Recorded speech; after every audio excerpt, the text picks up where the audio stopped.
आप अपनी बातों को रखेंगे कि इस तरह से बार बार जितने भी महापुरुष हैं या हमारे कुर्सी पर हैं उनको अपमानित किया जा रहा है, इसको क्या कहेंगे?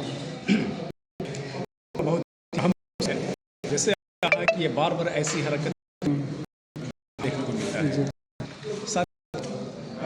इस बात कहते हैं कि एक गर्भस्थ शिशु जो है उसका जो प्रोटीन्स होता है, न्यूट्रिएंट्स होता है, सारा जो मिलता है वो तो माँ के गर्भ से मिलता है। जब गर्भ से निकलता है तो उसको सामाजिक परिवेश मिलता है, एक पोषण के रूप में काम करता है। उसका जो शारीरिक और मानसिक विकास होता है वो समाज के अंतर्गत वो काम होता है।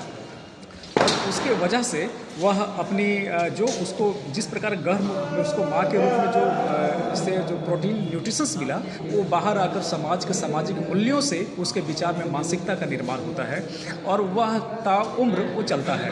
तो ये जस्ट उसी प्रकार से जो भारत में भिन्न भिन्न प्रकार के आप जो संवैधानिक कल्चरल जो संवैधानिक संस्कृति है उसको उस पर बराबर हमेशा प्रहार किया जा रहा है। इसकी वजह एक ही कारण है कि जो समाज का जो डोमिनेंट क्लास है उसका कल्चर है कुछ अलग है और वो यह कल्चरल लड़ाई लड़ रहा है क्योंकि उसका कल्चर श्रेष्ठता का है। वो संविधान बना करता है, वो अपनी सिर्फ जो ही अपनी श्रेष्ठता है।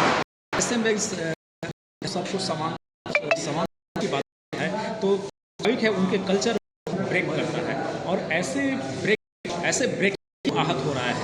तो ये भारत का एक बहुत बड़ा तबका ये संविधान का समानता युग में जी रहा है, समाज में जुड़ रहा है। लेकिन क्या हुआ, रिपोर्ट्स आप देखेंगे तो में खासकर का रिपोर्ट देखेंगे, इनक्विटी लैब का देखेंगे या फिर भी जो इंडेक्स होता है उसका जो लिविंग स्टैंडर्ड है, पॉवर्टी बहुत आगे है, ये टॉप 5 में आता है ये पॉवर्टी। जैसे आप जो ऑक्सफैम का रिपोर्ट कहता है कि भारत में 1% के पास 73% संपदा इकट्ठी हो गई है।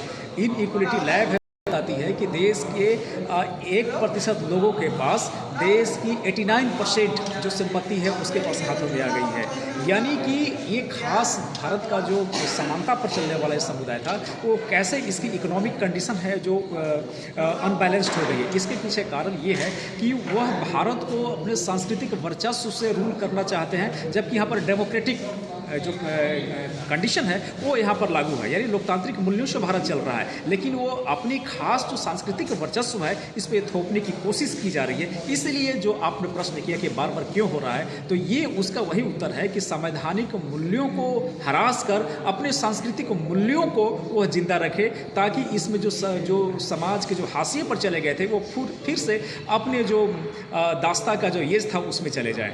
ये बिल्कुल अनैतिक कंडीशन है। क्या आने वाला दिन में पुरानी जो परंपरा थी क्या उस पर भारत चलेगा कि संविधान से भारत चलेगी?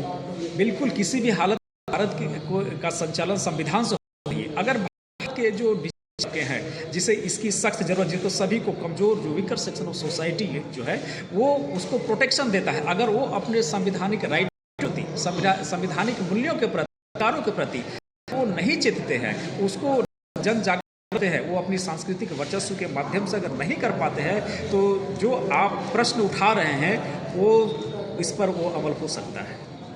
क्योंकि जिस प्रकार से वो अपने सांस्कृतिक मूल्यों को हरास करने के लिए दिन रात लगे हुए हैं, उस तरह से हम अपने संवैधानिक मूल्यों को बचाने के लिए हमारे लोग नहीं लगे हुए हैं। इसमें फिर भी ये देखा जा रहा है कि देश भर में पूरी तरह से पूरा ये इस पर बवाल। चलिए, अपने लोगों को आप क्या संदेश देना चाहते हैं? बिल्कुल, अपने संविधान को पढ़ें, सामाजिक मूल्यों को जाने और साथ साथ अपना जो उनका संस्कृति है, किस संस्कृति का वो जिसमें पलायन हुआ है उसकी बात को याद रखें। क्योंकि आज जो है जो संस्कृति, जिसकी संस्कृति उसकी सत्ता, तो जो उनकी मूल संस्कृति है उस पर अपनी फोकस करें, संवैधानिक मूल्यों की सुरक्षा करें, स्वाभाविक रूप से जो है ये हमेशा बढ़ते रहेंगे। बहुत बहुत sir, thank you. Okay sir.